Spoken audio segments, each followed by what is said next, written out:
Hi, welcome back to another episode of Bible for Children. This week's story is about the prince that becomes a shepherd. One day Moses saw an Egyptian beating a Hebrew slave. Though Moses had been raised and educated as a prince in Pharaoh's palace, he was a Hebrew. He had to help the slave. Glancing around to make sure nobody was watching, Moses attacked the cruel slave master.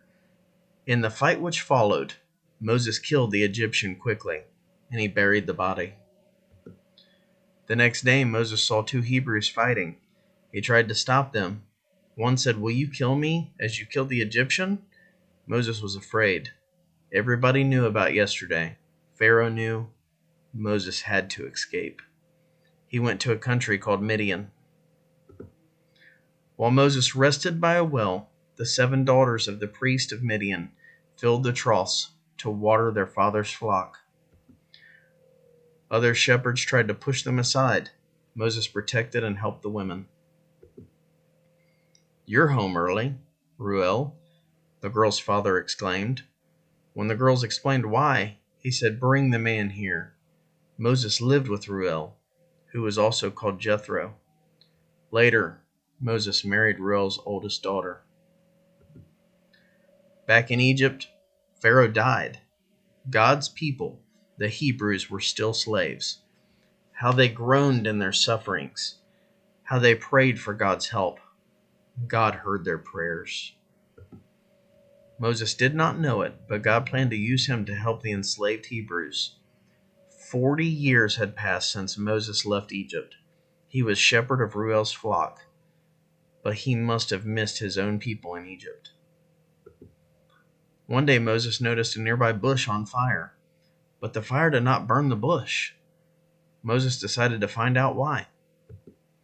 As Moses approached, God called to him out of the bush. "Moses, here I am," said Moses. "Don't get too close," God said. "Take off your sandals because the place where you stand is holy ground."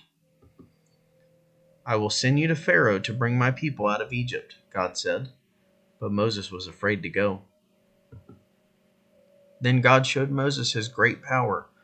He turned Moses' rod into a serpent. When Moses picked up the serpent by the tail, it became a rod once more. God gave another sign. "Put your hand on your chest," he commanded. Moses did so, and his hand turned white with leprosy. When he did it again, his hand was healed. Moses still objected. "I don't speak well," he told God. God became angry. "I'll use Aaron, your brother, to speak the words you tell him," he said. Moses returned to Jethro, packed his belongings, and left for Egypt. God led Moses' brother Aaron to meet Moses in the mountains.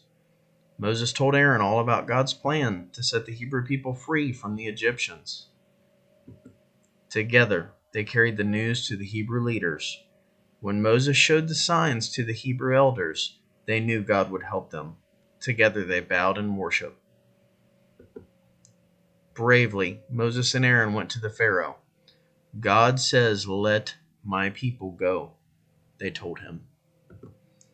"I will not let Israel go," Pharaoh answered. He would not obey God. God would have to use his great power to change Pharaoh's mind. This is a story about a prince that becomes a shepherd. It's found in the Bible in Exodus chapter 2 to chapter 5. Thank you for watching.